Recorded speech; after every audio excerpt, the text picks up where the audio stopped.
on Friday. We might still do it on Friday, but I wanted to make it a point to do this live stream so that we talk about the best TV 2025 edition, and we're going to be doing this by price. So we're just going to go down the list. I will probably have to do it a couple of times throughout the night, but the point of this is so that at the end of this, you know what the best TV of 2025 is, and you don't have to do a lot of guesswork because I know the holiday season's around the corner and deals are popping up here and there. And again, a weekly live stream might not always make sense, and that's why we're making this video. So smack a like on this video, subscribe if you love what I do here, and let's dive right in by talking about the best TVs of 2025. Again, going by price, I've got my list here. I'm going to read them off to you so that way, again, we have all of our ducks in a row, so to speak, okay? So first and foremost, the $200 price point. We're going to go with the Hisense E6QF. For the $300 price point, we're going to have the Hisense QD7QF. That one's a bit of a mouthful. For $400, we have the Hisense QD7QF, same as the $300. For the $500 price point, we have the TCL QM6K. For the $600 price point, we have the Hisense U75QG. For the $700 price point, we have the TCL QM7K. For the $800 price point, we have the U75QG. For the $900 price point, we have the Hisense U8QG 55-inch. For the $1,000 price point, we have the LG B5. For the $1,200 price point, we have the Samsung S85F. For the $1,300 price point, we have the S90F. For the $1,300 price point, TCL QM7K. $1,400 price point, LG C5. $1,500 price point, Hisense U8QG. $1,600 price point, we have the Samsung S90F. The $2,600 price point and above, we have the Samsung S95F. That is going to encompass every single TV by price. Now, I purposely left out the $100 price point because I truly don't believe that an extra $100 is going to kill anybody. Most people, from my experience, usually approach their television purchases with no less than $200. So we started from $200 and worked our way all the way up to $2,600, which is about as much as people were going to say. And I see Christian Conservative, you're saying, is this going by size as well? The price encompasses different sizes. So let's say, again, like, you know, for example, like the $1,600 price range, it wouldn't be uncommon to have like a 65-inch Samsung, or rather, sorry, the 65-inch Hisense U8QG. And if you didn't want to do that, then you could go down a size to the 55-inch Samsung S95F. So what I've essentially done with this is give you all the best TVs, not only by size, but what you could get in the price. And so what you get in the price is kind of what you get in the price. You know what I mean? Whether it's a 65-inch or a 75-inch, it just depends on the price point and where it falls. But it does, yes, include the sizes. Not necessarily like the best by size. That would be like way too long to do in a massive, massive list. But I did want to do that. I also want to answer you guys' questions. So if you have any questions on the list I just gave, make sure you leave them here. I will also go back in and explain a little bit as we go on. What's going on, Ryan? Thanks for stopping by tonight. What's going on, Apple Jelly? What's going on, Inko? I think I said that right. What's going on, Chuck? No, it's Chuck Wagon. What's going on? You said biceps are on point. I mean, I'm glad you still see them. I feel like I got to hit the gym more, honestly. I don't feel like they're where they need to be. I feel like they should be way, way more, but you know, maybe I'm just being hard on myself. I don't know. Oh, Amsterdam here. Shout out to Amsterdam. What's going on, brother? Thanks for stopping by tonight. Hey, man. Really appreciate your videos. I really appreciate you, man. Thanks for stopping by tonight. And Apple Jelly says thank you. I appreciate you as well. So what we're going to do now is we're going to talk about why the list is the way it is, you know, just the reason for what I kind of created here. So for the $200 price point, that's a damn hard price point, but essentially Hisense with their E6QF is really the only right choice. Now, Hisense has been really aggressive about going all the way from 55 inches all the way up to like 100 inches this year. That's just what they wanted to do.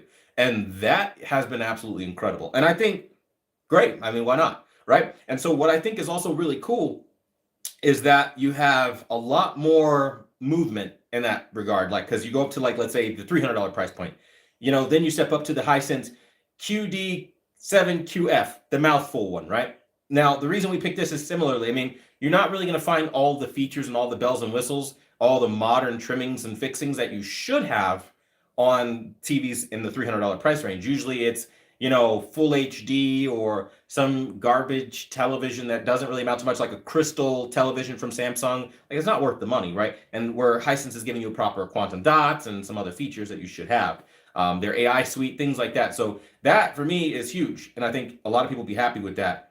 The $400 price point is kind of, again, more in the same ballpark. So I'd say once you get from like the $200 to about $400 price point, that's when we start looking at the TCL QM6K territory once we get to the $500 mark. Now, the $500 mark is really what it is. I mean, the TCL QM6K, fantastic TV when I reviewed it, but again, it's not perfect. So that's why obviously the U7 would be above the TCL QM6K. Even though they're both in the $600 bracket, you could easily pick up a QM6K for about that price.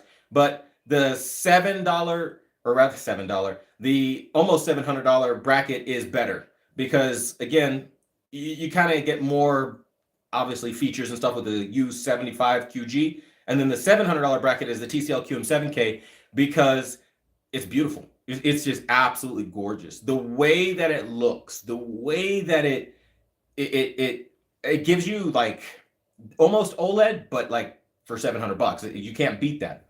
And then you have the Hisense U75QG. I think that's also really good. And then again, the reason we picked that, more of the same for $800. I don't see you doing much better than that. The same way the U8G for the 55-inch, it was very hard for the $900. I mean, you're talking $899.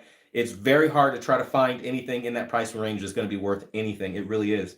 So then we move on over to the $1,000 price point. And surprisingly, this is actually still a really hard price point to find products for.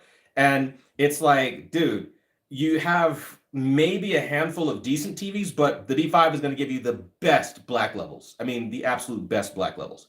Now, outside of the best black levels there for the B5, comparatively to anything in the $900 price range, or rather the $1,000 price range, we go up to $1,200. And then this is where, bar none, you have to say S85F because it's got the QD panel. Now, what's the difference between all the different iterations is the 55 and 65 inch, much like all the other ones really, is basically the QD model, but it only has 120 hertz. And then you step up to the S90F if you want 144 hertz, S95, 465 hertz. It's the refresh rate basically, but you still get a great TV. So that's what I would say you should do as far as that goes. Now, let's go to the next one here. We have, after the $1,200, the $1,300 price range all day belongs to the S90F. You aren't finding anything better. Even though you can get yourself a C5, it's not worth it to pick up a C5 at that price.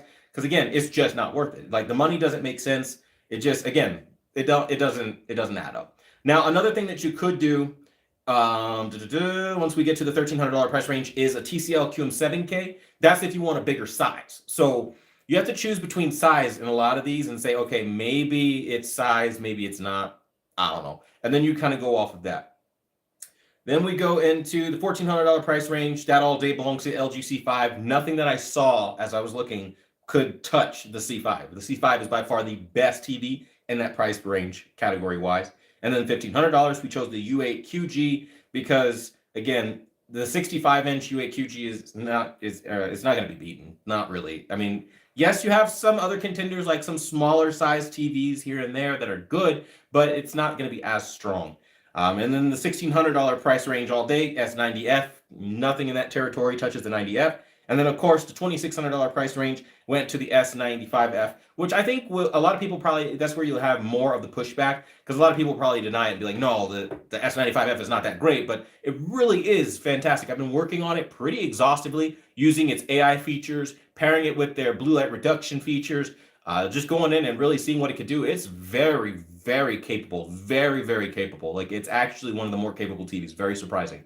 And seeing just all the technologies work together and how to use it, I'm digging it. I think it's absolutely incredible. And again, I think that's why when you go and you look at something like, let's say, the LG G5, or yeah, the LG G5 versus the S95F or anything else, really, I just wasn't really feeling it. And particularly with the G5, I don't like that the stand isn't there. The stand not being there is a massive deal breaker because, come on, you have to come out and find a VESA stand or Universal stand. You have to find something, or you have to pay for a stand. And the LG stands, they tend to tilt the TVs backwards at an angle anyway. So it's like you're paying all this money and then still at an angle, which is probably one of the things that I think they should reconsider. But shout out to Ernie. Thank you for your donation of $1.99. It really does help the channel out, and I appreciate you. But you have a comment here, so let's go ahead and read it. You say, is the G5 still trash? Looking at the 83-inch thoughts. It's not trash, and I think if you're looking at a larger screen size, like 83 inches particularly, it's in line with what you're going to get, because Samsung plays a nasty game where when you go up to the 77-inch, you're still getting a WOLED. So for that, now it's in the same ballpark as the G5, and if you're talking WOLED to WOLED, it comes down to the technologies. And so I would say it's more a battle of the operating system and the processing in the televisions to see, if one does it better than the other.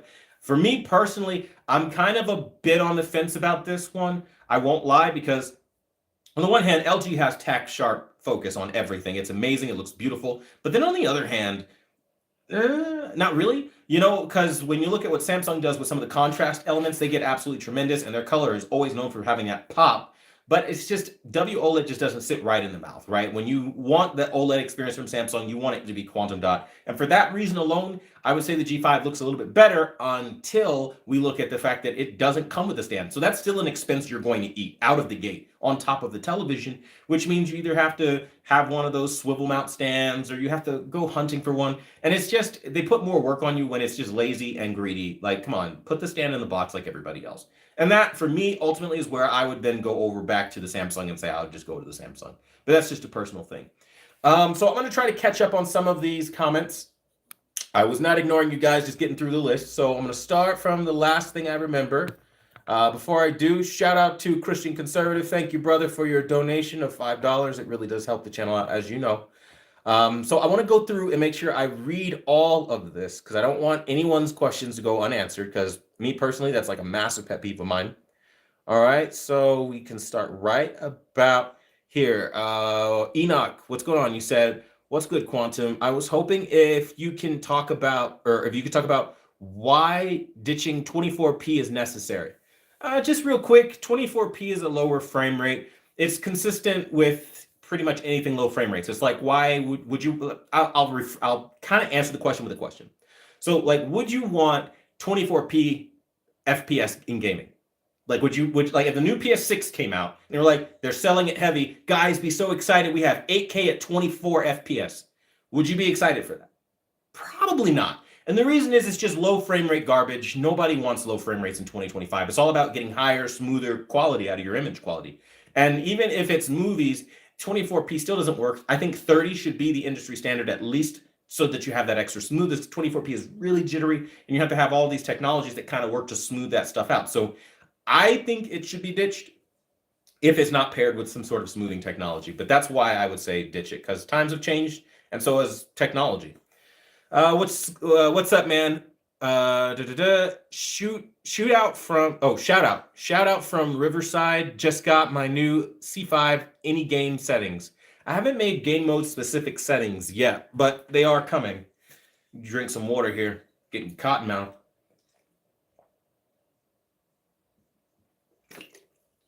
It's nothing like water. All right, now. Shout out to Ryan DJ. Thank you for your donation of 10 CHF. I don't know exactly what that is, but thank you regardless. I appreciate it. Your donation helps a ton, as everybody's. So let's read this question you have here, brother. You say, are you going to update your settings for the S95D, or are the HDR settings for home apps the newest SDR settings, or are they the final ones, basically? No. So the S95F is in a unique spot to where it doesn't have a limitation. Like, it's for a lifespan. So however long the TV lasts, I will continue to make settings. as each year continues to progress throughout the year, I will continue to update those settings. A lot goes into it. It's usually making sure there's actually A, something that's tangible that's improved. B, on top of making sure that there's something that's improved, making sure it's something that, honestly speaking, you can hold on to and actually enjoy. And outside of that, it's just whenever there's a breakthrough, there's a breakthrough, you know? So I've been working heavily on the S95F because I've received a ton of requests for that. So right now I'm putting my focus on that. I've got some stuff in the works for the Bravia 8 Mark II for the Sony. The Samsung S90D, I've had some requests for that, and the S95. So all of those are just on the rotation. And I'm making settings as much as I can, trying to figure it out and reference. But as soon as it's buttoned up and ready to go, I got you covered, brother, for sure. In your last video, you compared the S95D with the S95F. If you lower the brightness on the S95D to the same level of the S95F, I'm curious to know how it would compete with the S95F. It would compete similarly, but not the same, because there's a habit with the S95F where the lower you put the brightness, the deeper the contrast gets, but in the black level. So the shadows tend to almost crush, not almost really, they crush down. I don't know why, but with the contrast toggle, it's almost like non-negotiable. The lower your contrast goes, your colors will crush and your black level detail will crush tremendously, depending on what you're watching. And one thing, like for example, an anime, I was telling you guys I was watching Future Diaries. It looks amazing, but then I'll go in and I'll literally be on just like regular PC, like PC gaming with the same settings, and I'll play like a WWE game, like 2K25, right? And then I'll look at the shadows, no information in the shadows. It's crushed to high heaven. And I'm like, well, what the hell? It looks great for anime, but it's shit for this. So that you've really got to be very meticulous with the Samsung S95F specifically, because it's dangerous in a way that, like, if you do it too much is really too much as far as contrast. They almost like went quite literal with the contrast this year on the Samsung S95F, where contrast doesn't just apply to the highlights, which traditionally on every TV, contrast meant your highlights. And when you turn it down, it controls how bright the white gets. Well, on this year, it also affects the shadows. So it's like true contrast. So in a way, they're doing it right, but it also fucks you over when you're not used to it. So you have to relearn the television way of doing things, which kind of fucks you over a bit. But no, they wouldn't look the same. It would be a little bit different. You have a gold chain, question mark. Yeah, I mean, why not? I like to have jewelry pieces, you know, watches, chains, all kinds of shit. I mean, it's just work hard, play hard kind of mindset, you know what I mean? And you enjoy them. I mean, but at the end of the day, I mean, it's material shit. It's not really something I anchor on to. Hisense is screwing me on the U8H vertical bars, but they claim it's damaged. I don't know what's going on with that, but yeah, that's pretty irritating that they're like that. Yeah, I noticed the chain too, though. It's kind of cool. I appreciate it. How is it going, Quantum? Hope life is treating you well. Treat me well as it can be. Hope life is treating you well too, brother. I'll never buy a Hisense again. Where I live, the S95D cost 1,100 pounds, basically 1,200 pounds. And the S95F cost 1,500 pounds. Which would you recommend I buy? I'd get the S95F, to be very honest with you, because of its headroom for brightness and the capabilities that it has. Pretty impressive, especially with the new AI stuff that I'm working on. It's ridiculous. The AI is actually really useful. Very, very cool. But again, I might have to do a separate video to explain it and show everything. And, you know, I've already done settings and a settings pack for my members, the guys who've seen it, you guys know. But yeah, it's different. It's definitely different once you dive into the AI stuff. I heard customer service from Hisense is third-party contracted. Yeah, that's always the worst kind of feeling for sure. Are you going to update the settings for the S90? No, okay, I already answered that one. Yeah, I will. Looks like I'm getting caught up pretty quickly, so that's good. Are all your settings for the C5 BT601? More or less, yes. And just real quick, the reason for that is when you go to the Rec 709, overbrightening happens, and particularly the color red, really, really bad. I also noticed that purples tend to get really cool. So the purples start looking closer to the color blue than the color purple. So what the fix was for this was to switch it to the BT601, and for whatever reason, the way they've programmed the BT601, reds get deeper. They're not overbrightened because I guess there's not as much color going on. It's not oversaturating the color space like the 709 is, and pretty much all the other color spaces are. But what's a huge benefit is you get better reds and better purples. I think a couple other colors, except green. Green looks like ass. That's one color, and I think like cyan's blue's not really my favorite. But overall, I mean, it's still very solid, and the depth that you get back and the perception of depth and color and quality, it's on par with what you'd have on a quantum dot display for sure.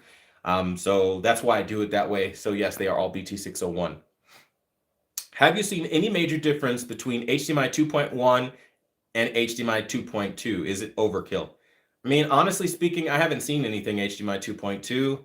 I've just been using HDMI 2.1, and I literally never utilize the full benefits of HDMI 2.1 literally ever, outside of maybe PC, where I'll do like 12-bit color, and then I'll like have 1440p, and then I'll max out my settings to ultra. But that's really it. I don't do anything else in that regard.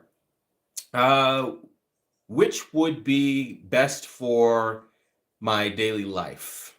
Between what and what? You got to give me a couple options here, brother. I hate HDR movies. 85% of movies are horribly edited, or are horrible edit. I prefer SDR. Yeah, I'm in the same boat. 100% for sure. 77-inch Samsung S90D is QD. That's a definite. Well, that's good to know. A lot of Samsung's TVs, you know, are really not QD when you get to the bigger inches. So it's hard. That's the thing, though. If I have to guess, like, I should just be able to buy one Samsung S90D, for example, or 95F or 95D or whatever. You know, any QD OLED from Samsung I buy should be QD across the board, but they have weird models where some are WOLED and some are not. And maybe it depends on your region, or maybe it doesn't. I don't like games, and it just seems like just get 55 and 65, stick with those, because those are always going to be QD when you talk about Samsung and their OLED line versus what, you know, is happening now. Unless you go with like the clearly cheaper version of their OLED line, where I don't recommend you do that, because I'm sure they're gonna have some cheap versions of that later on. But that's what I would say there. They get weird with stuff like that. Hi Quantum, which TV has more depth of field in game mode? S95F, Bravia 8 Mark II, LG G5. I would say, as far as depth goes, the Samsung S95F and the LG G5 are almost tied, but the Samsung S95F does pull ahead because the extra brightness gives it more depth, because it brightens up things while still tightening the shadows, giving you that contrast, which leads to depth. So the S95F, then the G5, then the Bravia 8 Mark II. Is 120 hertz worth it for competitive online gaming? Honestly, no. I can't say that it is, because I've done a few ranked matches in games like Mortal Kombat, and I've had no problem with 60 FPS as long as the input lag is good and it's not a problem. I don't really need 120 FPS, and in fact, I've never gone online doing 120 hertz, like, ever. I don't know. I can't get over like the requirements necessary when you talk about certain gaming rigs to even reach 120 hertz consistently. And the last thing I want is any kind of dropping out or glitching or freezing during a ranked match, because, you know, maybe CPU bottlenecking, GPU not keeping up. You know what I mean? I rather just stick with 60 FPS with a really good input lag, and then that's usually what I do, and I have no problem beating a lot of people with it. So that's why I say it's not really worth it for me personally, man. Which would be better for movies, gaming, or movies and anime? Please trace back my last comments and answer this, please. I don't really have a whole lot of ability to trace back a comment. I mean, you just drop the model, man, because the live stream will go on way too long if I trace back all the comments. You got to let me know what model you want me to talk about. You just let me know for A model or B model what it is, and then I'll give you an answer for sure. Is the last C5 built, is better built and more reliable than the S95F, or is the C5? No, I wouldn't say that at all. They're about the same, honestly. As far as build quality, I say the S90F is better because of the speakers. They are bar none for sure. Quantum, that's the reason why I chose the S95F over the G5. Not having the stand in the box is a deal breaker for me. Why should I pay more money for a stand when the other manufacturers put the stand in the box? Yeah, I mean, it's respect, in my opinion, and I just can't pay them to be disrespectful. That's just my stance on it. Speaking of the S95D, not the F, thanks a lot. what was the I don't see the question there. I'm thinking, I don't know, something about the HDR settings. Well, none of the settings for either of those TVs are going to be final regardless.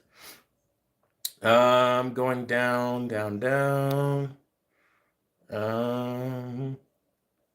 Okay. I've never really seen a matte finish big screen. Should I buy the S90D glossy over the S95F? Is matte really better? It depends on you. So it's not for everybody. So there are going to be moments, right, where you're going to look at the S95F and you're going to be like, this shit sucks, because you're used to that glossy feeling and it just has like this kind of crystal feeling in the room. But I'm not going to lie, like the more I've watched, like especially the S95F, it almost feels like an onyx crystal. Like it's like matte finish. It's not really glossy, but it still looks really nice.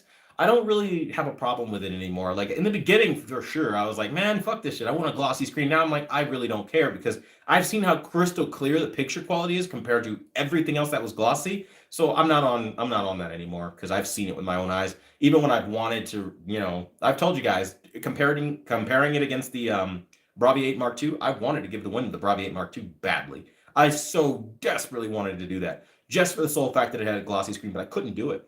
Like it was not only blurrier, but it lacked a lot of detail comparatively to the Samsung once optimized, and I just could not, in good conscience, lie and say, oh, this is, no, not at all. Matte screen was better for me, but for the 90D or the 95F, I'll tell you what I'm personally doing. My 90D is literally off in a corner against a wall. I don't use my 90D. I literally am still making payments on my S90D, and I don't even use it.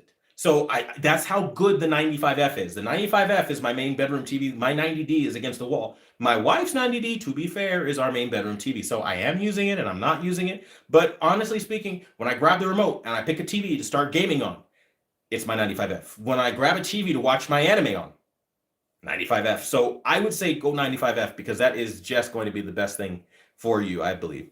What's going on, Ryan DJ? You said, is upgrading from the S90D to the S95F worth it? I just got the 95D and can still send it back. Honestly, if I'm keeping it 100, it is and it isn't worth it, and here's why. So it is worth it in the sense that the brightness is better. That leads to some amazing color volume and tremendous depth that is just not possible. And then with this new AI stuff this year, combined with the brand new blue light reduction feature, putting those two together to defeat the excess blue that you have in the AI mode allows it to be used in an entirely different scope and way that is just so amazing. And it truly is a gift to anyone who, A, wants to see some really sharp, beautiful, crystal clear picture with amazing color, or just wants cutting edge image quality. It gives that in spades, and it'll make you go, wow, that's fucking impressive. In the same respect, the S90D you don't have to work as hard to get a good picture out of the S95D. You just don't. It's easier to get up and running like that, and you have color that will drop you. But brightness is a bit overzealous. So colors can be overly brightened, which you'll have this feeling like, damn, if that color was just a little bit less intense, a little bit less bright, it would be perfect. That's what the S95F does. It gives you the darkened reds specifically that makes sense in certain scenarios where, skin tones are affected in video games where they'd be a little bit over clipped. It wouldn't happen like that on the F. And that's where I would say the F is the better move, and where I personally took my 95D and sat it up against the TV wall over here. It's literally sitting here. I mean, well, no. It's not sitting here. It's actually sitting back here as like test bench TV. So like I literally took it out of my main room and just put it in here in the test room so that I can use it for testing. That's how serious what the 95F has to offer after optimization is. Out of the box, it's one of the shittiest TVs I've ever seen. Fuck the TV out of the box. It's awful. It's terrible. But if you put in like the optimizations that I've set up, it looks chef's kiss, I'm telling you. And since you're already a member, you have access to all that. I encourage you to see what I'm talking about. Go check out the Samsung S95F pack settings, where I have HDR and SDR and a bunch of other stuff bundled together, and see what it's all about. I'm telling you, man, it's jaw-dropping. Even if, let's say you're not going to stay a member for too long. I'm not making assumptions for you, but let's say, maybe this was like a 1-month thing for you. What I would do, and this is just me, I would literally download the video. I would save the video in some sort of way. so that you have it for later when you do make your purchase, so that you're not entirely on the hook the entire time. That's what I would do. And then that way you can just refer to it and you have it, or write down the measurements or whatever it is, the metrics that you need for whatever you like, whether it's HDR, SDR, whatever, or, just stay a member and then have access to whatever else I put on after that, because I'm putting in a lot of work on this TV too. So I make one good setting today and then tomorrow it's even better, which with the F, it's definitely going like that. It's actually really impressive. It feels like there are so many combinations you can have for that TV. So long-winded way of saying this, but yes, it is worth it for sure. And if you could send it back, it depends on the hassle that it would be, honestly. But me, frankly, I'm rocking the F right now, not the D. So that's what you should see. And the one thing that tipped it for me, where it was a substantial, non-negotiable, I have to upgrade today, right now, and put this in the test bench room, is literally the fact that when I compared their motion side by side, the F pulled so far ahead that I was noticing, like, the D started looking like a stop motion film and the F was buttery smooth. I was like, I never even saw it this bad before. But when something is better, and comparatively to that better, you'll start to see the flaws. And I don't think a lot of people notice that too. Like, yeah, it could be a great TV on its own, but when you put it next to something that's better and you start to see what you're lacking, comparison is the thief of joy for a reason. And I couldn't enjoy the S95D anymore, and I just ended up making it a testing TV for now. Not to say I won't go back to it at some point for sure, just, because why not? But right now I'm rocking the F and I'm enjoying it for sure. So hopefully that was helpful.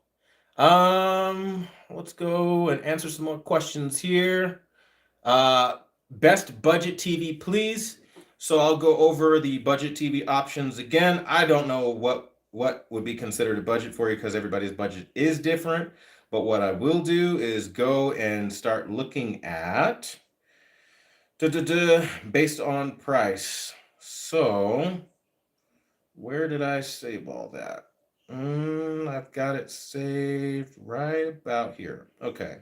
So for $200, the Hisense E6 QF. For $300, the Hisense QD7QF. That one's a mouthful. And for $400, it's going to be the exact same TV, the QD7QF. $500, the TCL QM6K. $600, the U75QG. And I would even say maybe $700 TCL QM7K and $800 U75QG. I think once we get up to like $900, there's no way you could call a $900 TV a budget. So that's why I didn't do that. I'm going to try to drink some of this Sonic Shake. These are by far some of the hardest drinks. This slush is like so hard to drink. It's damn good, but it's hard. I can never get anything. And you immediately just start slurping after a while because it's just all ice.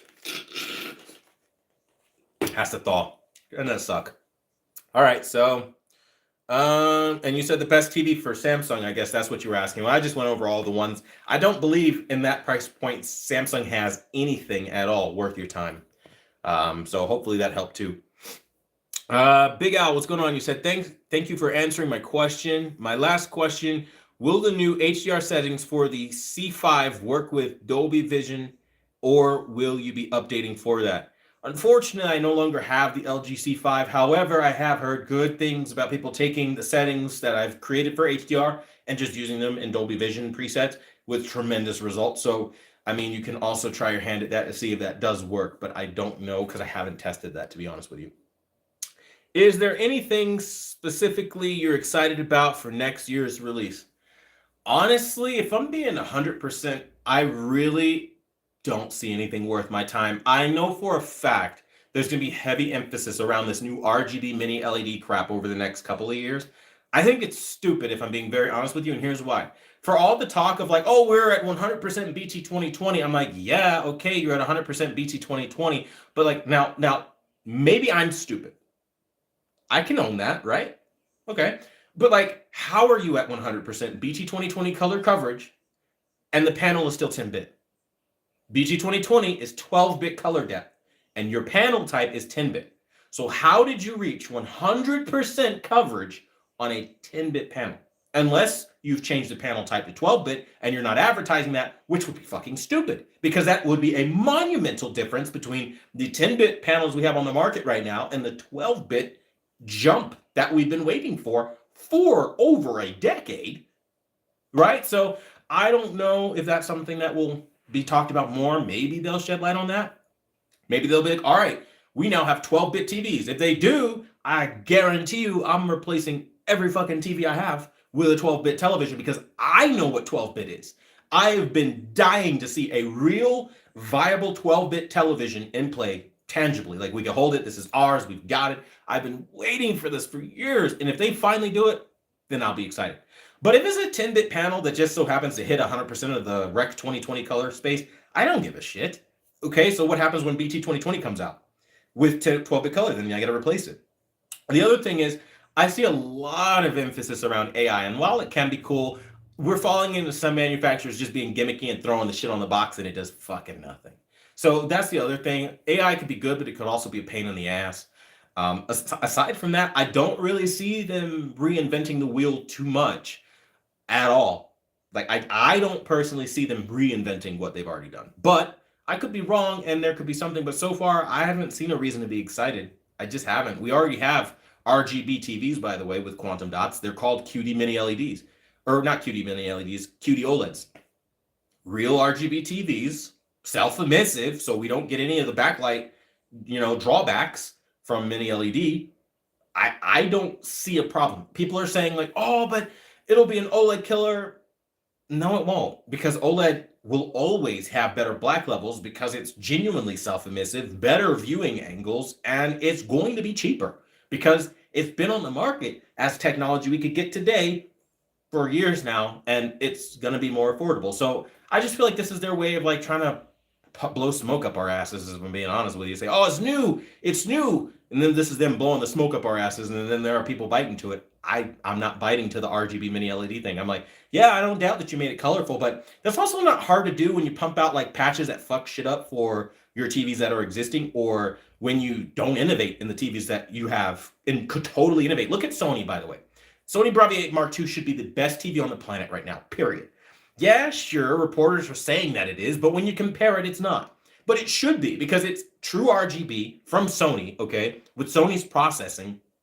That's all you really should have had to say for it to be like swing, slam dunk. You know what I mean? Wet in ones, okay? You should be winning. You should be like the all-time greatest of great TVs. And the fact that it's not means that they're not innovating in the ways that they used to with color. Instead, it's really fucking blue.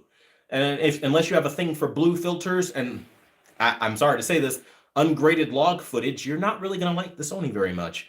And I think this is another problem. Out of the box, these TVs come like ass. Not optimized at all. Calibrated. Calibrations aren't optimizations. They're very different. And I think that's the other thing. People are going to expect a certain pillar of excellence that's not going to be there, because these TVs were just calibrated to a 35-year-old standard as a general stroke of a brush and said, all right, one size fits all, there you go. But if you know, like I know, like you know, in technology, there's no such thing as a one size fits all. It's ever growing, it's ever changing. Every fucking year they come out with some new shit, right? How can you literally for 35 years do the same thing in the world of technology? We would call that a dinosaur. Like, do you have the same phone you had 35 years ago? Fuck no. Absolutely not. Right? And I think that's the thing. So we get it, but we're waiting for TV manufacturers to get up. So that's why I'm not excited for anything for next year's release. Long way of saying that, but yes. I know you hate HD. I know you hate that, by the way. LOL HDR/Dolby Vision. Yeah, I'm not a fan of them. What do you think about the TCL QM6K for watching movies in a dark room? Is it good enough? Absolutely. S95F versus S95F after optimization. I have not seen it, so I can't really say. But just going off of what I remember, I would still rock with the 95F because of the extra brightness. Is the Samsung S90D better than the Hisense U8's newest version? 90D? No, not all the time. It depends on like in high contrast moments, very bright scenes, that Samsung is going to come through really well because it has that black level to lean on, where the Hisense just doesn't. But at the same time, the Hisense doesn't do good with certain blooming elements, campfire scenes. That's where Samsung's going to dominate. But in the brightest contrasty scenes, the Hisense could easily pull ahead because it's their AI this year is so crystal clear. It's unlike anyone's processing. It's whatever they did this year. They just need to keep doing that every year and improving that. Don't break it. Just improve it over the years, because that they're onto something with the way they do AI.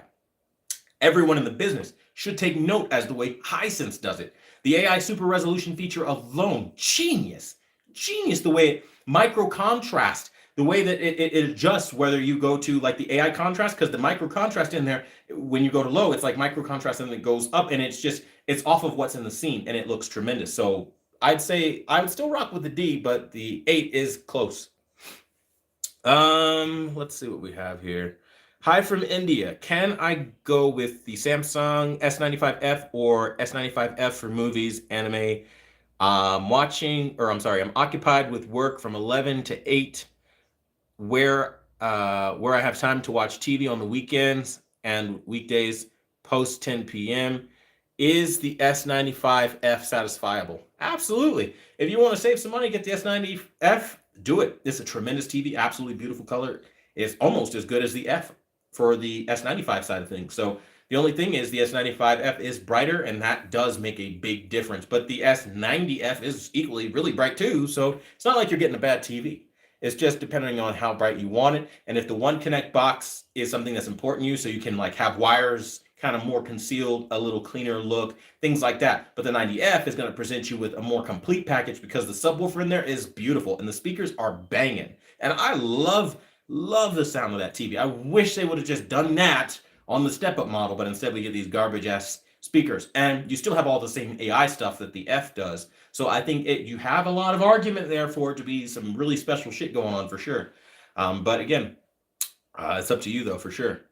You're doing an excellent job about TVs. I'm happy to see you're educating the world about TVs. Well, thank you. I appreciate that, Patrick. Quantum TV is the only full honest dude. Oh, I appreciate that. I do my best for sure. Does the S90F have a better display than the S95D? I don't know. That's a good ass question. Shit, wait a minute. You're asking good. I don't know. Let me think back. I remember. I'll have to say no, because the 95D with its contrast is just tremendous, and the F just doesn't have that. It just doesn't. Not to the degree that the D did. The D, just to be very clear, barely lost to my 95F when we talk about contrast, but that over brightening thing is where it lost, right? But you talk about the F, from what I remember, no. The D definitely does pull ahead for sure. I have a Hisense 85-inch U8 8N. I was wondering if you had calibration settings for that TV. I'm sorry, brother. I don't have settings for that. I might for the U8N. I'm not entirely sure. Thanks a lot. You're a lifesaver. No problem, Ryan. I appreciate it. What's the best TV for picture quality and fast motion? Like sports. Your best bet probably be the LG G5, because the motion on that is very fluid, like scary fluid. But the stand thing I can't get around, but it's the motion part that makes me have to go G5, because you are getting better motion there. The only thing I would say is if you want color, then you're going to have to take a slight step down in motion to the 95F, because it's not as clean as the G5, but it is still very clean, if that makes sense. So hopefully that helps you out. S95F or 83-inch S90F WOLED. Never do WOLED in 2025. I would go S95F for sure. 90% of the so-called tech gurus like Linus Tech Tips channel, they're snobs and they do not know how to watch sports. Very possibly. Quantum, that's the number one reason why I upgraded from the 95D to the S90F was when you said motion was vastly superior. Went to Best Buy the next day and made the switch. And honestly, that's the smartest thing you could do, because the motion really is vastly superior. I mean, when I saw it, I was like, damn, I have to make the switch myself. Can HDMI handle 12-bit currently? Yes, absolutely. Even DisplayPort too, by the way. LG C5 or S95F 70% sports, 30% movies. I read Reddit forums. Samsung suffers from poor motion and judder. I'll be very, very, very honest with you. Don't put any stock into Reddit. It's a bunch of people that have no idea what the hell they're talking about, that point fingers at everybody else saying they don't know what they're talking about. You want to be misled faster than anything, go to Reddit for a real technical opinion. 9 times out of 10, you won't find one. 9 times out of 10. You'll find a bunch of guys that just, they don't know. I'll tell you like this. If you want the best for motion, I would say you're going to have to go C5 a bit for motion. But the 95F still has great motion. And overall, I would still send you the route towards the 95F. That would be the better way to go overall. And that's just from what I've seen. Big Al, what's going on? Oh, wait, it says Quantum TV gift memberships. I don't know what a gift membership is. I've never actually seen that before. I don't know what is that? I don't know. YouTube has all these weird features, gift membership. I'm like, I don't know what that is. I don't know. That's random. I don't know. YouTube has it. But hey, I appreciate you for sending a gift membership. I don't even know what that feature is, but hey, shout out to you, man. Big Al. It says a Big Al 2-year member. And you said, well, now I'm bummed. No updates for the C5. I've used all your settings since I bought my C1, and I won't use anyone else's. I know. I wish. That's the thing about like this new YouTube thing where they're like literally like screwing over the channel revenue. Like I can't do, like, for you, for example. Normally I just be like, fuck it, let's go buy a C5 and let's just keep it and hold it year round, and I'll make all the settings and we're just gonna go crazy, right? I would love to do that. But unfortunately, YouTube, like I told you, like on the channel alone, we're making $800 a month. I don't know how many of you could live on $800 a month, or what you could do with $800 a month. You know, imagine running an expensive business like where you have to look at like thousands of dollars in TVs, and you've got to buy all these TVs off of that. And it's like, no, it's not possible. All while like you still have a whole life. You know, you got family, you have kids, you have bills, like everybody else. It's all hard for all of us, but now you have the added expense of like you have to buy thousands of dollars of equipment. Nobody's just gonna let you do this, right? No one is going to like be like, hey, Quantum, come over here. Let me give you free units so you can tell people how shit my product is, if it's shit and if it's good, but it's probably gonna be shit because I'm lazy. They're not gonna do that. They're not gonna give me shit. So, you know, unfortunately, it is what it is. I would love to. I look at all these TVs on the wall and I'm like, damn, I would love to do what I used to be able to do, but times change sometimes, so you gotta adapt with them and be very selective. Which is why I was only able to do the S95F and the Sony Bravia 8 Mark II. Those were the two most popular from polls that I did, and everybody was like, I want these two. And then the moment I bought those two TVs, everybody was like, well, we also want the G5 and the C5. And I'm like, fuck, I mean, dude, like, I'm over $5,000 in already. Like, that's a lot of money for me. Like, $5,000 for TVs is a lot. Maybe not for everybody, but it's a lot for me. And so I'm like, I don't know. That's, you know what I mean? So hopefully it gets better, but I don't know, man. I feel bad though, because you have been a member for a very long time, man. 2 years is a long time. 39 months. Like, holy shit, man. Shout out to you. I see that number and it's almost surreal. I'm like, damn, you've been rocking with me for a minute, Big Al. Appreciate that for sure. But yeah, I'm doing what I can. Hopefully we can get that. I would love to do that for you. If I ever do get my hands on a C5 or a G5 or whatever, I'll go crazy and make up for any lost time though, if I ever do figure it out. And I tell you, when it rains, it fucking pours. Like literally my whole fucking day today has been car shit. If it's not my valve stem fucking breaking because of the fucking cold, then it's my fucking car random issues where I don't know what's wrong with it. And the mechanic doesn't know what's wrong with it either. Those are always fun, right? Phantom issues, ghost issues, where they don't know. It's just some random rattling in the front of my car. I'm like, what the fuck is going on with my car? Yeah, that's always fun, right? So I was in the shop, you know, and I'm sitting here. I'm like, all right, well, now I'm down to my smaller vehicle. And then the moment I leave the car shop, I have to get the fucking tire shit done. And then if that's not bad enough, then it starts overheating. And I'm like, why is my fucking car overheating? What the fuck? It's got a leak in the hose. Now I got to get coolant to keep my car from shutting off. I'm like, motherfucker. Like, and so it's one thing after another, after another. And all I do, I just try to smile it off. Like, yeah, fuck it. It'll happen if it happens, whatever. I can't deal with it anyway. Like, what the fuck am I going to do? Just figure it out as it goes. So Trust me when I tell you, I get you guys, but we'll do what we can for sure. Uh, Your eyes are constantly left, right, running, then focus, refocus. I don't know. I don't know what that means. Joel, you said thank you, no problem, man.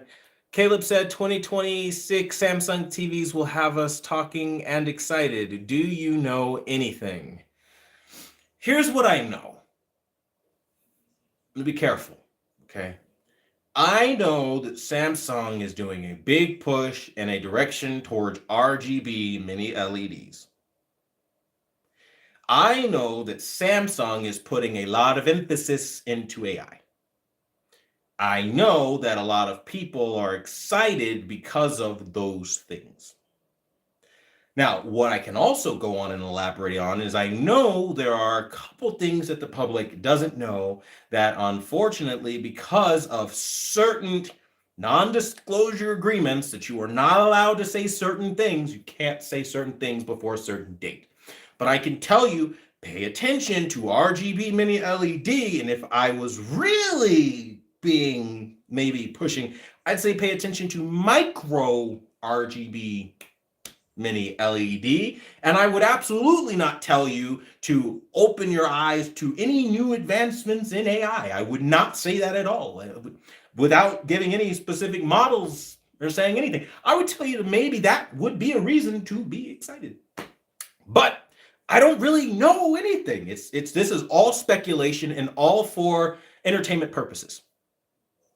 Moving on from that, shout out to Christian Conservative. Thank you for your donation of $5. It helps out a lot, brother. I appreciate you. You go on to say, hey, Q, how are you doing with finances for the channel? Any better? Nope. It's ass. It is absolutely ass. I'll check it right now. And I will literally, in real time, I'll try to show you on camera. It fucking sucks. It fucking sucks. I mean, the channel is in, what are you going to do? What are you going to do? I mean, they're not paying fucking shit anymore. It is what it is, though. I mean, I'm making the best out of it. I'm trying to see it, trying to figure it out, but yeah, that's like absolutely dog shit. For the last 28 days, the channel revenue is $827.57. And that's all we have for an entire month of work. That is the estimated revenue for a month of work. Yeah. It's kind of depressing to look at that. I ain't gonna lie. I'm just gonna put that shit over there because I'm like, oh, fucking A. It ain't great. What can you do? The advertisers just aren't paying as high as they used to, I guess. I don't fucking know because I haven't changed anything or done anything different. It is what it is. I mean, I guess that's just how it is these days. But yeah, that's what we have to look forward to.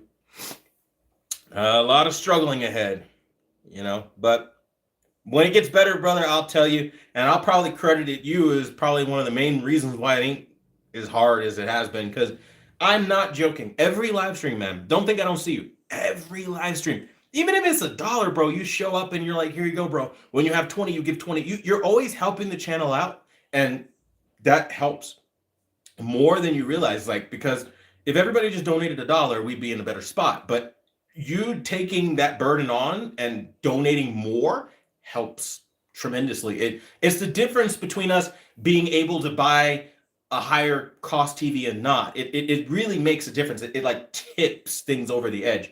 And you're that difference maker, and I appreciate you for that. You've consistently been that difference maker, like more than anyone I can place off the top of my head. You, Mr. Hendrickson, Enoch, I think the three you guys are carrying the channel. You're carrying us right now. As far as like donations and community support, the three of you by far, you're carrying us. And I appreciate you guys tremendously, and everybody that watches and subscribes and gives their time now even. I appreciate everybody. So I don't want you guys to think anything because you guys are fantastic. Shout out to Mr. Hendrickson. 44 months, man. That's what I'm saying. Like it's insane. It's a lot of time, man. And you said, here's $10. I appreciate you, brother. Thanks for the donation. This is exactly what I mean. You're right there. helping us out, man. I appreciate you. You said, "Sup, Q." Henry here, Henry. In all the years I've tested, or in all the years you've tested TVs, Dolby Vision, which TV has impressed you by far with Dolby Vision? Honestly, I think the Sony A95L impressed me the most as far as Dolby Vision. That was the one TV that, like, when I put on the Transformers, like Beast Transformers, whatever, and it was in Dolby Vision, I was more impressed with that. And then I put it Into the Spider-Verse, and I was like, this is really dope. Like, it looked good. It had beautiful highlights, good black levels, good color. It was good, and it was more manageable than the Bravia 8 Mark II. So I would say, yeah, that would probably be the one that impressed me the most, because I'm thinking back to Dolby Vision, and I try to think of every TV, and not even Hisense impressed me. I mean, I had a moment of being impressed with TCL with the QM8K, because they have like that precision thing that you can toggle on, Dolby Vision off and on. But the thing is, their white balance is fucked up. It's just way too blue, and you can't fix it. And that's where I lost that impression. Like, wow, where Sony kind of kept that. So I still say Sony kind of keeps it with the Dolby Vision for sure. Those companies are so stupid. Imagine if they built a good product from the start, it would be perfect. It would be the perfect idea for them to send to you and work your magic calibration on their products. I'm going to tell you right now, the smartest person in the room and any manufacturer is the one that recruits me. The one that recruits me is the one that's going to destroy and body every single person out there, because I'm not just saying I'm the world's greatest optimizer. I'm showing you examples of the industry best, and I still take on challengers. I say, if you know of anyone who's better at making TV settings than me, show me them. I will shake their hand. Hell, I'll buy them a fucking beer. Okay, if you can beat me, good Lord, you're a monster, because what I can do is almost not human. And it surprises me, because ask the members. I tell them, I think we're at the max. I think this is as far as this TV can go. Literally, a new TV comes out next year, and I'm right back on the drawing board with a revolutionary breakthrough that I didn't even know was possible. The LG C1 was a perfect example of that. And it's just like, when I see the growth in these televisions and these products, I know if a manufacturer sat me down, get me into your office, talk to me. Go on a Zoom. It's free. Fucking Google call. It's free. And you're smart enough to ask questions. In my brain, I could give you answers for free, not for a price. I'm not greedy. I do the shit for free. I would tell you for free, so everybody watching this channel and everybody outside of this channel could benefit, because, you know, I'm not money hungry, right? So I would give them the free information to go make a product that they would profit off of for free. All they'd have to do is talk to me. Do you know how the smartest person in the room is the one who would recruit a guy like that? You're stupid not to, because I have your answer. You just have to seek it and stop being prideful, thinking you know best when you don't. They hold all these market research firms, you know, to the fire, asking how they should innovate. And the one guy that actually knows is right here. I know what to do. I have better ideas about everything. I think topic-wise, that, like, me and my wife, for example, this has nothing to do with TVs, by the way. This is just a separate topic. Just me and my wife were just sitting, just shooting the shit. And I'm like, you know what we should have as a law? And put agree or disagree down below. If you buy a car, right, every dime that you put into that car ought to be accounted for. So if, let's say, your car gets repossessed, okay, every dime in repairs that you put in that car needs to go back to you. It should be the responsibility of the owner, because they're going to own the vehicle and still make a profit on it, but you are out all of that money. And the same way, if houses get foreclosed on, every dime you put into that house as a repair, your down payment, everything towards owning it should go back to you, because guess what? You don't own it. The bank does, or whoever owns it does. So they just stole your money. They stole your down payment. They stole whatever it is, pocketed, and said, oh, well, it was just a lease. Well, here's the thing about a lease. Even a fucking apartment complex gives you your security deposit back. So why don't you get your down payments back? See what I mean? Little ideas in my head like that could change society. I'm a very smart person in some areas. And I think intellectually, idealistically, I can help people connect dots that we should already be at. But particularly with TVs, and I'm telling you, one thing with TVs I think really needs to change. And here's just a freebie. If you guys want to just pass this along to anybody willing to listen, the way they go about EOTF curves, stupid. Stop doing it that way. And instead of having something that's not controllable, wouldn't it make more sense to literally have a television that has a visual representation of an EOTF graph in the television as cursors and sliders that can be moved up and down to match a guided track towards the EOTF, so you could get perfect EOTF tracking without calibration. All you have to do is match the sliders using the remote. You could do this. You could do this, and you would never have a TV that's not EOTF compliant. But I guess that's just one of the too many good ideas that would keep people stuck on the same TV for many years. And that's the other part of this. I think a lot of the reason why they don't talk to me is they know I have the answers. They don't want the answers because maybe some of them have arrived at the same answers. But what they really want is to keep you hooked, breadcrumbing you with just enough, and reel you in next year. To give you just enough, but never what you really want. It's bullshit. They'll give you something, but then notice how they always have to take something away, some new feature. Back in the old days, LG had HDR effect, but they had to take that away to give you Evo and all the shit you have now. Why? They didn't. And you used to be able to take screenshots, used to be able to record on LG OLEDs, like what you had on the screen. Can't do that anymore. Why? Why? Greed. And that's my thing, guys. I think there's a lot of good ideas out here from a lot of us, but I think also put your ideas out there too, because I know many of you are very intellectual as well. I'm not the only guy in the room that's smart. I just think that we're not given a voice and we're not allowed to say certain things because we don't have a platform with millions of subscribers, because that's all they care about. Fuck that. If you got a good idea, share it and we'll put that shit on blast. Why not? That's what the community post is for. Community tabs are for. I keep telling you guys too, Patreon is one of the best places if you want to share photos of your televisions or anything that you want to share with the community. We have a whole chat section for free. You can go there and 24/7 it's open. You can chat, get questions answered, everything. And the smart people in the room that have joined, they're getting their questions answered. And I see it in the comments all the time where they're like, I need help. I need one-on-one. I can't make it to a live stream. I literally have a 24-hour chat open on Patreon for free. I literally have a Discord 24 hours for free.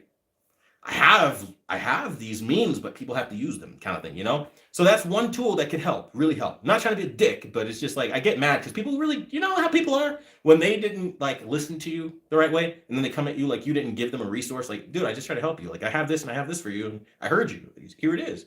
And they're like, fuck you, you're not answering my questions. Like, I can't. I have 2 children and a wife and 2 dogs and fucking a life. I can't on the phone all day. I can't. The little bit of time, just so you know, that I'm on my phone is not actually a little bit of time. I'm on my phone most of the day, hours out of the day. And my wife looks over, the fuck are you doing still on your phone? Who are you talking to? Valid. Totally fucking valid. Because you know what I would be saying? I mean, who the fuck are you talking to? He fucking says 9 o'clock in the morning. It's 9 o'clock at night. You're still on your fucking phone. Why? See? Everybody has that. So I have to find a way to reduce phone time and spend more time with the family, right? So that's why I don't always have the ability to do certain things. But at the end of the day, I think, you know, we'll all see magic happen on these products, even if they don't ever arrive to them. I think that also makes it fun too for us. I got to answer a handful more questions, but then I do have to kind of check out here in a little bit. Q, would you consider a sponsorship? No, I wouldn't consider a sponsorship because I don't like being told what to do.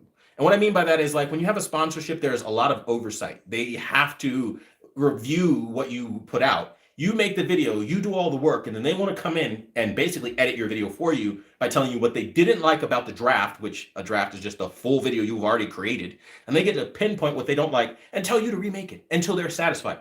No, thank you. I'm not with that. And then also there's a massive conflict of interest with partnerships and sponsorships is, how do you know what I'm saying wasn't given to me by the company? If it's brought to you, like, for example, let's say this video was brought to you by, let's make up a random fucking brand. This is brought to you by Tripod. Okay. How do you know Tripod didn't influence everything I said? You don't. I'm bringing you an opinion that has been already pre-vetted. That's not actual content. That's soul-sucking corporate greed. And I can't do it. I can't. Even if I wanted to, my spirit wouldn't let me. I couldn't live with myself. I couldn't do it. That's why I haven't. And, you know, I've had offers over the years from multiple companies, and I've said no. I've had people offer to buy out the channel. No, I'm not doing that. Multi-channel networks offer to make me a partner of my own channel and give me a portion of what I would make. But in return, I grow in subscribers and they give me access to their whole multi-channel network of subscribers. No, that's not growing a real audience. That's you taking over, you putting my channel into autopilot and running the channel. That's not real success. No, I'm not doing that. And then all the videos during that time are copyrighted to that organization. That's stupid. All they'd have to do is claim 3 of your videos and your channel goes down because you gave them access to be the owners of that content. Why would you do that to yourself? No. So then you'd have to be like some people and stay in a multi-channel network forever, and then you're stuck as one of the many YouTubers they put under their umbrella collecting like infinity rings. No, thank you. So yeah, it sucks, but I wouldn't consider it, man. How about not taxing cars?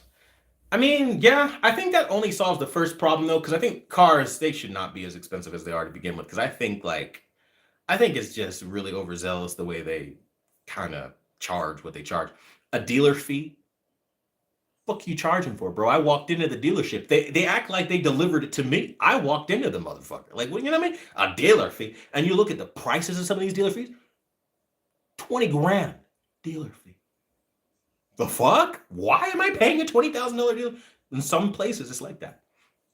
All these scammy little fees. I think what it really should be is like, you know what? If you buy the car and you don't own the car, then it's considered to be a lease until you own it, or buy until you pay. But the owner resumes all that responsibility. So if it breaks down, if you have issues, they should fix everything. Because how many people spend their last dime buying a car? And then right away, straight away, problems, instant problems, you got to bring it back and they go, whoa, it's not under warranty for you. Shut the fuck up. I just bought it from you with my last money. Do something. You know what I mean? But that's why lemon laws had to be made and all this shit. But instead of lemon laws, why wouldn't you just say, okay, you're the owner, right? Yeah. He's paying you for this car, right? Yeah. So why don't you at least go 50-50 on the repairs then? Right? Okay, he's using it. He's putting miles on it. Okay. But you also own the car. So at any point in time, you could still get that car back if he doesn't pay you. So why don't you pay to have the car fixed? Makes sense, but greed, you know, and they're all lobbyists and stuff like that. It is what it is. I don't know. Thank you, Christian Conservative, for your donation of $2. Don't know how I didn't see that. It didn't even pop up. You said, Q, your settings is like cooking. Over time, it's better. I appreciate that, man. And it is like that, though. I mean, I look back at some of my old work. I'm like, damn, that kind of looks like ass to me now. And then I go and I look at what I'm doing now. And I'm like, that shit is amazing. But I do learn new things. I'm always trying to improve based off the feedback you've given me, based off of the feedback others have given me. Because I noticed certain things about my settings versus certain panels and what certain types of panels are doing. And I'm like, okay, this is doing that. This processing does this. And I put it all together. And so I appreciate you noticing that it is getting better with time. So thank you for that, man, for sure. Because CEOs for those companies are so old-fashioned and stupid. I've been watching people that do TV reviews for years. I think you're the best so far. I appreciate that, man.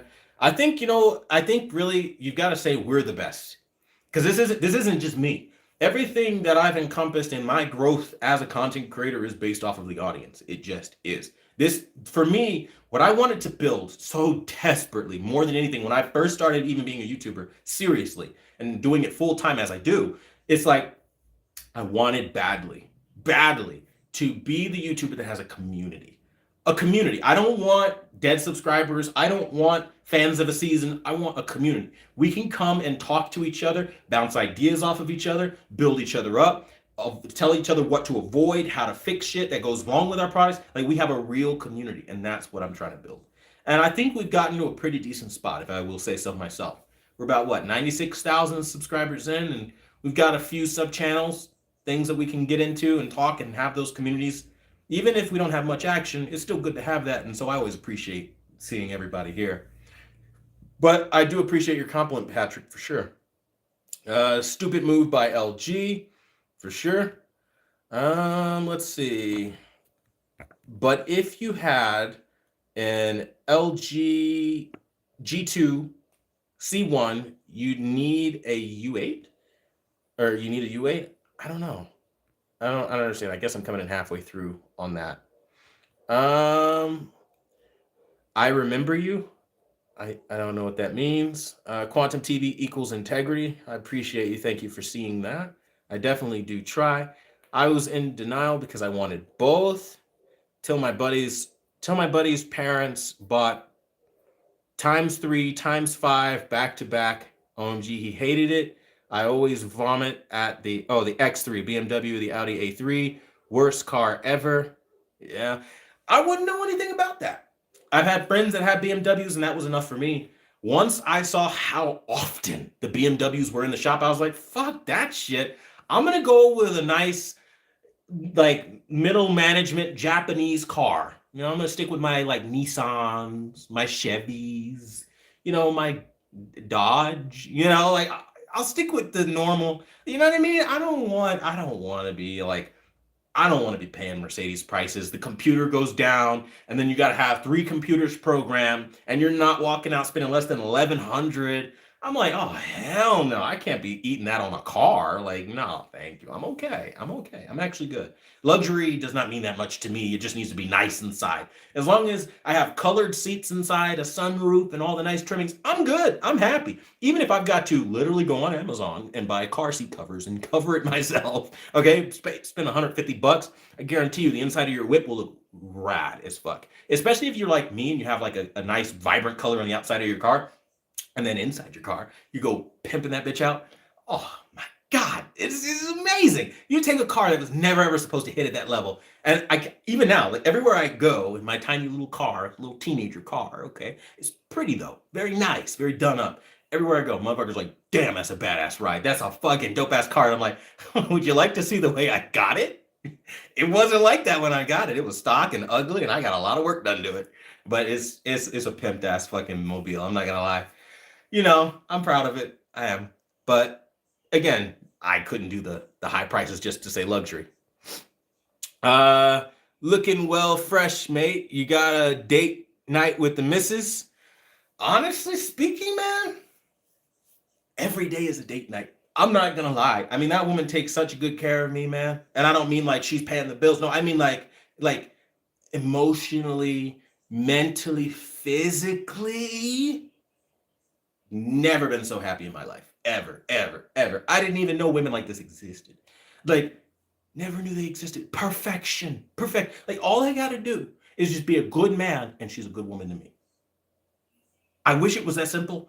I wish it was that simple for everybody, and I pray that that finds you. But the fact that I have that, I'm grateful. So I always make sure for my woman, I make sure I stay fresh, stay trimmed up, stay good, stay clean, do the right things for her, and we don't have no problems. And I love it. But no, I don't have any particular like going out plans or anything. Honestly, just being around her, cuddling. I love that shit. That shit's amazing. And that's what we do. Where do I find me one of those women? Honestly, God will bring them to you. You're not going to find her. When you look for it, I promise you're going to find the trash bags. You're going to find the scummiest, low down, most passed around pieces of trash on the planet Earth when you look for it. But if you just let what happens, you switch up your flow. You stop going, I need people in my life, and I need to hold on, and I need to chase, and I need to attract, and I need to find, and you just go, I'm going to be and let what is be what is. And I'm just going to go out and do my thing, and I'm going to try new things that I'm uncomfortable with. I'm going to go canoeing. I'm going to go take that fucking dance class. I'm going to try some new shit. And when you do that, I'm going to go to a meetup group. That was how I found a lot of my friends after I got fucked over. And I found great people there, good friends. But that's not where I found my wife. And when you go diverge down different paths, it will happen in a beautiful way. And the way I met my wife, absolutely amazing. Fucking TikTok. That's how I met my wife. And fucking, I tell you, I didn't believe it was real. And at first I was like, it's totally not gonna fucking happen. She lived cross fucking country, and I moved cross country for her. Beautiful, absolutely beautiful. You couldn't make the shit up. Move cross country. I was like, fuck Florida. I'm going to New Mexico. Fuck this shit. And New Mexico, where I am now. Fucking cold here. I'm used to the tropics, and I'm like, it's fucking cold. And now I'm here, and I'm like, man, I could have been stuck in that fucking swamp, dealing with them fucking swamp people that suck and treat me like shit. Now I'm in a better part of life. And I actually like it. But also the thing is, just don't, If you're looking for somebody, don't be too judgmental. Don't like look at baggage from the past. Look at it like this. If they didn't have all that shit and you were to judge them and love them, regardless of what they had going on in the past, how would you love them? And that's how you ought to show up. You know what I mean? Show up the way you're going to show up, regardless of anything else. And most importantly, stand on your values and your standards. Don't for nobody compromise that. If you're a certain kind of man, it don't matter what they do. It don't matter what anybody else does. No, whatever anybody else has going on, you stand on your values and you be that man that you know you are. No matter how you feel, you do it anyway. And I promise you, when you live like that too, and you go to God when you have problems with that person, your life is going to change dramatically. Because before, I wasn't going to God when I had problems. When I had problems, I was like, I'll figure it out on my own. I got this. It's me. I'll figure it out. I'll be okay. No, that is not the way. When you go to God and you go, God, today I'm upset, and you list why, and then you tell God everything that you have, and you lay it out and you submit. And more importantly, this is what I do. I told you guys this last live stream. I'll tell you this now. You go to God and you say, you know what? God, I pray that your will be done in my life, in my marriage, with my kids. Whatever your will is, I submit to it entirely, and I give my free will over that your will may be done. You pray like that, and you will watch miracles you never thought happened in your life happen. And that's how I found my person. I surrendered control. Stop trying to take the pen from God. Stop trying to be the author of my own life, thinking I know what's best in my moral capacity that's so limited I couldn't even create a universe if I tried, and go to the creator and surrender. And when you do that, you find beautiful things. And I tell you, this woman is beautifully perfect on every level. Like literally to the point we complete each other's thoughts. I think something, she says it. She says it. I speak, she speaks. Same time, same thought. When we're correcting something with our children, I speak, she speaks. Same time we say this. It's total synchronicity, and it's a beautiful thing when you have that. But now don't hear this and think that's it's all perfect. You're going to have some fucked up days, shitty ass days. It's all about how you can repair that. And you need to find somebody that can repair with you, build with you, and not like anybody can feel good. Anybody can say, I love you. Anybody can love you. But it's about how you get out of the bad days. You need somebody that understands this. I wish I knew this sooner. I wish my parents raised me up this way. I wish I would have had this. If somebody doesn't have the ability to get you out of the bad days, and they don't know how to sit with you in those bad days, you're never gonna have that person. Somebody has to be willing to love you at the shit moment. Like, okay, it was good. We were up here. We were honeymoon phase. We were all I love you, some cute, bubbly. And now we're down here. Now I can't fucking stand you. Now I kind of want to sock you in your face. Now you want to sock me in my face. Now we're mad. Now we're yelling at each other. Now we're upset with each other. But now we brought it back and we found our way back to each other. That's what you need. You don't need the person that, like, when you're upset, they fucking push you over the edge by saying, well, I'm going to go fuck my ex. You're like, bitch, what you just say to me? Like, you know what I mean? You don't need that. You don't need that. You need the person that's going to ground you.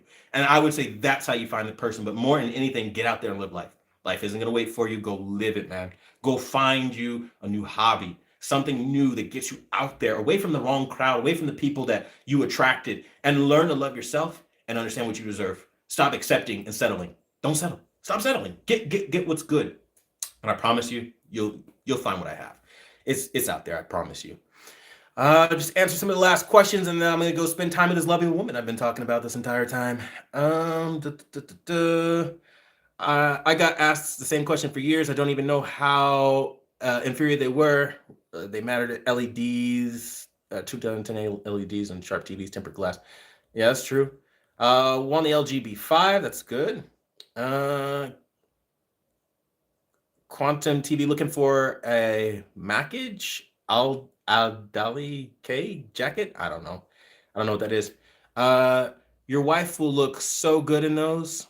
What is it? A Mackage Adali K. You gotta message it down below. I'll look for one for her, but I don't know what that is. It's a type of jacket. I'm happy that you're happy. It's nice to see. Yeah, it is. I mean, fuck. It's so good to finally be happy. This is so real. 100%, bro. That's what we do. Finding is easy. Able to lock down equals harder. Oh gosh, it's one of those maybe scalpers. Women love to call you insecure when you have boundaries and standards. Then that's not the woman for you. Straight up. When you hear a woman say you're insecure, you can hit her back with, because you've provided me zero stability. You're my backbone. You're my helpmate. You're supposed to lift me up on my bad days. I go out there, I have everybody and everything telling me all the negative shit you're telling me right now. If I can hear negative shit from you, why do I need you? And more importantly, women, their whole lives, and I'm not trying to bag on women, okay? And you can take this clip and try to make it whatever it is. You need to hear this. Women their whole lives have always been told how special, perfect, beautiful, and everything a man's supposed to do for them. But when you find the woman that knows what she's supposed to do for you, that's when you found one. Not one that's telling you, I don't need to do this, and you're supposed to provide, and you're supposed to do that, and you're supposed to do that. They're piling lists on you, and then when you ask a question, okay, but what do you do for me? Like, what is unique about you that no other woman on earth could ever have with me, right? What is unique, right? Because especially, I'm in my mid-30s, okay? And at that age, we've all had partners, right? So outside of that, what's so special about us? What do you bring that's unique and special that like will ground me, that will hold me down? Well, a lot of women have been told that they don't have to produce anything and don't accept anything less than your best and live your best life for yourself and you. And even if that means you have to walk away from those kids or your family or whatever, do what's best for you and your peace and your happiness and blah, blah, blah, blah, blah. You need somebody that understands. And they tell you, I'm not saying this. My wife tells me this. She goes to me and she says, you know what?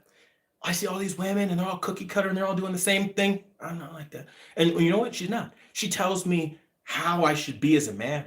She tells me what I should do, but then she does what she has to do as a woman. She steps up for me. I'm there watching it all like, fuck, you make me every meal? Shit, you get my clothes ready every bath? Fuck. Like, I'm pampered with this woman. She takes great care of me. Like, she dotes and loves and gives that feminine love the way that it's supposed to be, the biblical love. You know what I mean? The woman that submits to her husband, the husband that submits to Christ. And then together, that union that's built, and we go to the children and we raise that new generation for the kingdom of heaven. That's how my household is. I started off from day one, even dating. I was like, God is our foundation. We build with God. And even if the house gets torn down because of fights and problems, guess where we're going to land? God. That's our safety net. That's going to catch us, and we build up from there. So no matter how many times we fall, we have God again. Build your life around that. And I'm telling you, that's the secret to everything that like how happy I am. I'm not happy by myself because my flesh is weak. I'm a man. I'm weak. We get in our head. We think things. We get insecure with certain things, but God will always have us. And if you have a godly woman, get one of those. Oh my God. I wish I would have known about all of this, man. Get you a godly woman. Get you one that knows. She knows her scriptures. She's in it. She lives it. And she's not just like being a hypocrite. She knows and has conviction in her life and can reflect on what she's doing wrong and say, I'm fucking up. I'm doing the wrong thing by you. You know what? I'm going to be a better woman for you. Hearing that from my wife hit me like, fuck. Like, people come like this? You could say these things? This is real in 2025. Like, I'm telling you, it's amazing when you see that. It's chef's kiss. Thank the Lord for cooking that up for me because damn, did I need it from where I was for sure. And she needed it too because shit, you want to talk about scumbags? She has some motherfuckers that were ivy in her life too. And you come together and you build something beautiful. So that's how you find it. So yes, while some women will definitely call you insecure when you have boundaries and standards, I'm telling you, viva la famous, okay? You will absolutely find somebody that isn't going to treat your standards and your values because they're not necessarily boundaries. They're just values. Your values are different. And when you have a value clash, you need to re-examine it and see if you're on the same page. And if you're not, respectfully say, I see you're living the life you want to live. This is for you. I didn't sign up for this shit. I respectfully release you back into the wild where you came from. Go run the streets. She belonged to the streets. And you go find you that godly woman. That's what I would do. And that's what I did. Correct. It's what you can give. God gave Jesus exactly that. I absolutely love doing that. All right, let's see. I'm trying to make sure I'm reading everything. Depends on your family, people's brains, locked down by a 3-year-old. An infant cannot communicate, but communicate with mommy's eyes, facial movement, tones. If mom's cozy and attentive to the kid daily to 12 months, the kid instantly releases oxytocin. Yeah, that's true. So a parent, if they're doing, I'm a career, I'm only paying money, where is it? Running the kid like a pet. The kid gets older, I think you're saying, and they will not attach to their romantic partners at all. That's true.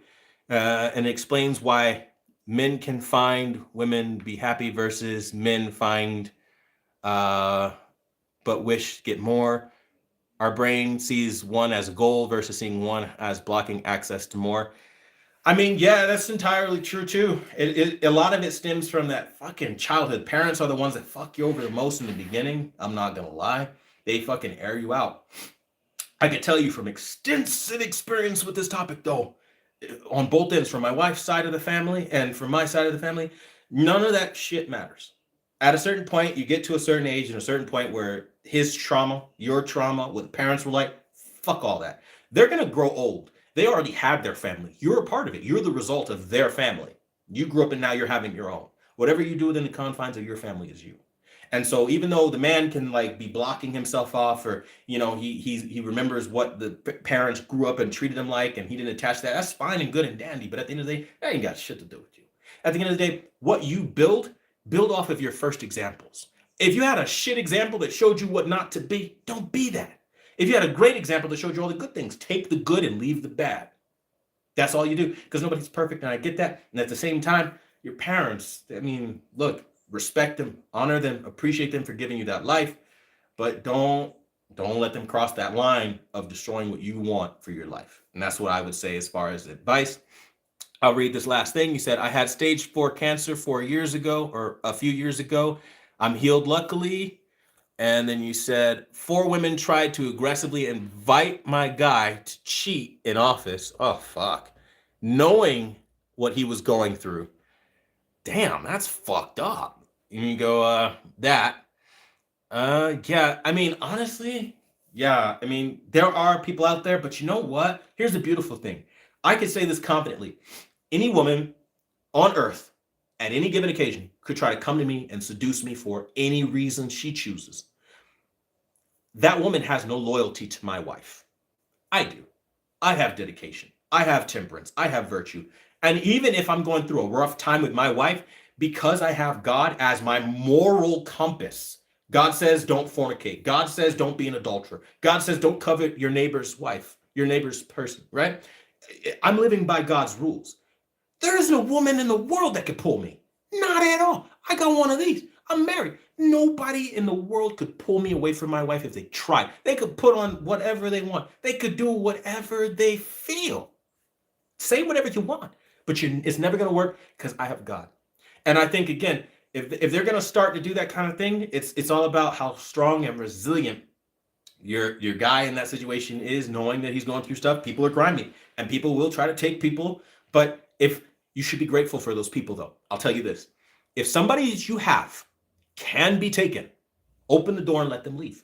Say, thank you, Sancha. Thank you, Sanchito. You have shown me the way. You can have them now. I didn't know I was with this piece of shit. You can have it back. And let it go. You don't have to be sad. You don't have to do anything. Again, that's all it is. That's all it is. Just release it. And what's for you will come to you. And then you say, no joke. They start, oh, how's she doing? Is she dying soon? That type of thing. Try to come join me for a Christmas party. Oh, fuck that shit. Yeah, I mean, he ought to never talk to those women again. And I think also a part of it is how the men responds too.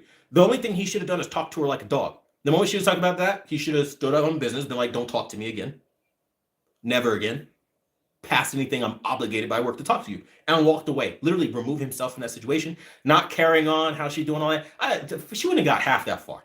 Half that far talking about my wife. She went, oh, how's your wife? Is she dying? I mean, shut the fuck up. Get the fuck out of my face. What are you doing? What are you doing? Talking about my wife? You know she's dying, okay? And I'll be like, get the fuck out of my face. You're liable to get hurt fucking with me with this shit. You know my family's everything to me, and you're disrespecting my marriage. You're disrespecting my wife. Absolutely not. Now I would snap. I would absolutely snap. I'd be like, get the fuck out of the way. Get away. Get away. If I were you, I would go play I would go play with something safe. Do not play with me. And I would tell them that. And what happens at the end of that? That's on them, because that's just how it should be too. And you said, I think your wife is beautiful. Me too. I think she's absolutely beautiful. You're gonna be starving. No EDT. I don't know what that means. God can't save your relationship with your mom and your dad. Only kindness. I mean, yeah, your relationship with your mom and your dad is literally just that. You know what I mean? It is what it is. Nobody can save that if it's not for you. If God said no and remove that from you, trying to put it back in your life ain't gonna work. Why do you wear fake jewelry? I'm gonna be starving. No food stamps, boy. I mean, you could believe what you want to believe, but let's say, hypothetically, your eyeballs could see the difference between real diamonds on a ring and fake jewels on a watch. Who gives a fuck? It doesn't go with you when you die. Who cares? If I like to wear fake jewelry, leave it alone. Let me wear the fakest shit there is. Who gives a fuck? If my ring is made out of plastic, who cares? What does that have to do with you? What does that have to do with you? What are you losing? Nothing. You get to see me in my fake ass shit, right? At least see me in my fake ass jewelry and enjoy it. Let me enjoy myself. So fuck you. Anyway, my lovely wife came on. She's like, starving because of no EBT? You need God. Exactly. Definitely needs God. Is she dying? That's terrible, disgusting. Exactly, Sergio. People are nasty like that. That's how they are. I have a 65-inch, any S95B, any tips for the best picture? Yeah, join, grab the settings, and I got it all ready for you. And yes, it's still a very good TV for sure. Who is your top TV manufacturer, bro? Samsung, hands down. I can't get over the, what is it called? Smart Things. That's like my favorite thing for sure. Buddy, lose your insult. Yeah, exactly. People are weird sometimes. It's all good. There are some pessimistic people out there for sure. But you know what I say? I say, you know what? If people want to hate, let them hate. You know, I try to do it like this. Live your life the way you want to live it. If you want to be a good person, be a good person. If you want to be a bad person, be a bad person. But we all are accountable and we reap what we sow. And on that note, I will tell you guys, have a beautiful evening. I'm going to go spend some time with my wife finally. And I think, again, we've covered everything from highest price to lowest price. Just run the live stream back. You'll see all that. We had some good moments. We talked about God, got a little heavenly here. We, again, talked about pretty much everything from car problems. I mean, everything. Just hanging out. And I love hanging out with you guys and breaking the fourth wall. And this is your time, literally, throughout the week to just be a human being with me. Talk to me. Chat with me about anything. It don't matter what it is. If I can't talk about it, I won't talk about it. If I can, I will. And it is one of those things. But I can tell you this. I mean, as far as everything that Samsung's doing, from some people that were excited about that, again, RGB mini LED, RGB micro mini LED. I would say don't be excited. It's hard for me to really, I don't really care that much, but it is what it is. I will say, though, I'll see you guys next week, maybe Friday, if I don't skip out on Friday's live stream to be with my family and go do something fun. I don't know. But I figure this live stream will cover a lot of bases, and we should do a lot with this live stream, and maybe it'll be good for a lot of us. So hopefully I helped you guys. I don't know if I'm just rambling or sound crazy to you guys, but I hope you guys picked up what I put down tonight. I always enjoy spending time with you guys. It's pretty dope. And I want to thank you guys for watching this live stream, being a part of it, taking your time out of this lovely Wednesday. If you have questions or you have more requests for live streams or things you would like to see in future live streams, your feedback in the comments are always included and always appreciated, and they are always seen. But that being said, though, I am, again, going to go spend some time with my wife. And until the next live stream, I'll see you guys later.